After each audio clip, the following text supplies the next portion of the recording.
What does her future hold?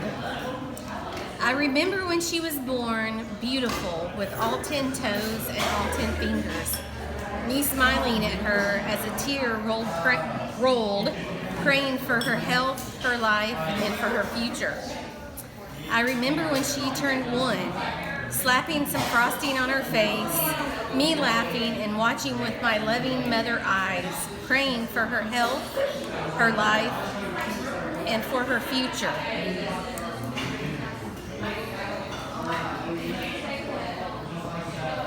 I remember when she was 2, laying in a hospital bed with machines connected, her head bandaged, her eyes swollen shut from a 10-hour brain surgery to remove a malignant tumor. Her first words when she woke up, unable to see, "Where's my binky?" Me crying, having not known if she would ever speak again, the relief came over me like a sack of potatoes. I continued praying for her health while wondering about her future.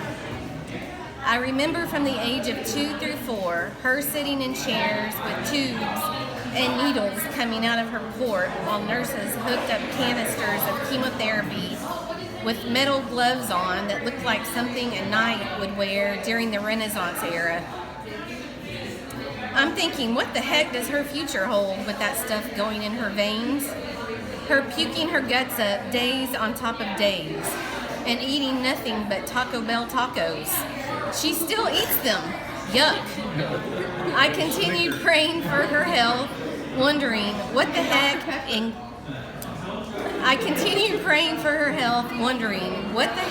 in God's name does her future hold. I remember when she was 3, learning she was legally blind in one eye with no peripheral vision, explained why she was always knocking her head into car mirrors and parking lots, and that she would never drive a car. I continued praying for her health, wondering what the heck her future held. I remember when she was 4, laying on a table a 7-foot man would have easily fit on, with her head bolted to it, getting radiation to her temporal and frontal lobes of her brain because her malignant brain tumor was growing again. Her doctor told us she'll never be a rocket scientist getting radiation in those areas of the brain, but it was life or death decision time.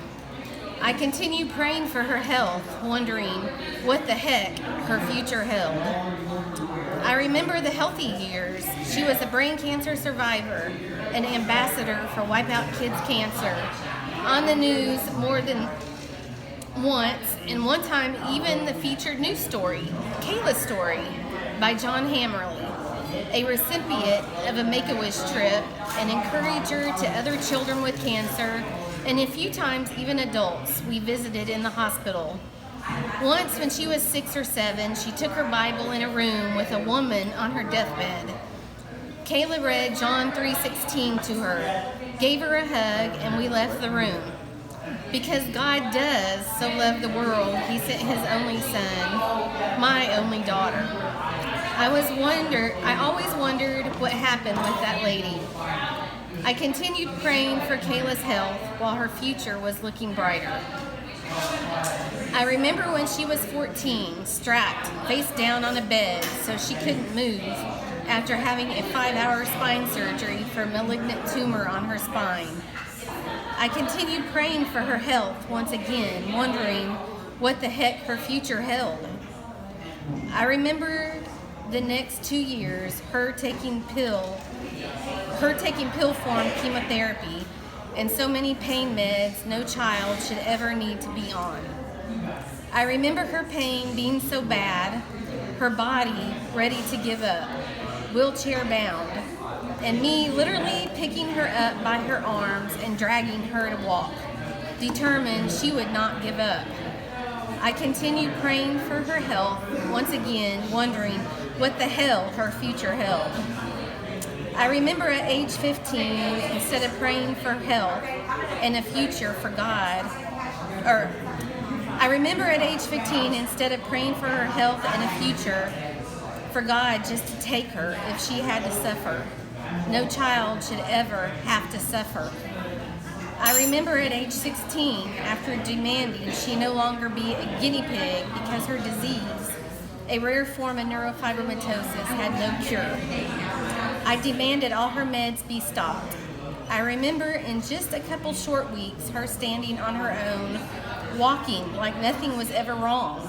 She never gave up. I continued praying for her health, wondering what her future held. I remember her graduating from high school. I stood proud, cheering her on. I continued praying for her health, wondering what her future held.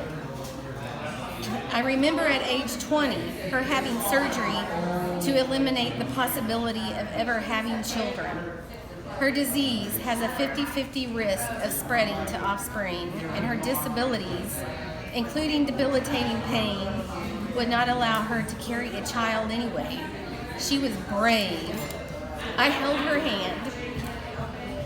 I continued praying for her health, mourned her loss of the blessing of giving birth to life, and prayed for her future. Now, here we are. Here she is, age 25 and graduating college.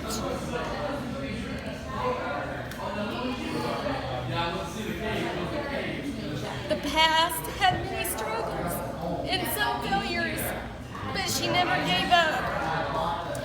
She's now known as the Hokey Pokey Pro because her leg shakes all about nonstop. While she faces more medical challenges, that degree is finally here. She never gave up. MRI to come, but today we celebrate. Not only her degree, but for never giving up. Through all of her challenges, the one thing God has clearly blessed her with is art. It's her therapy, her passion, her hobby, her joy, her creation, her career, her future. What does her future hold?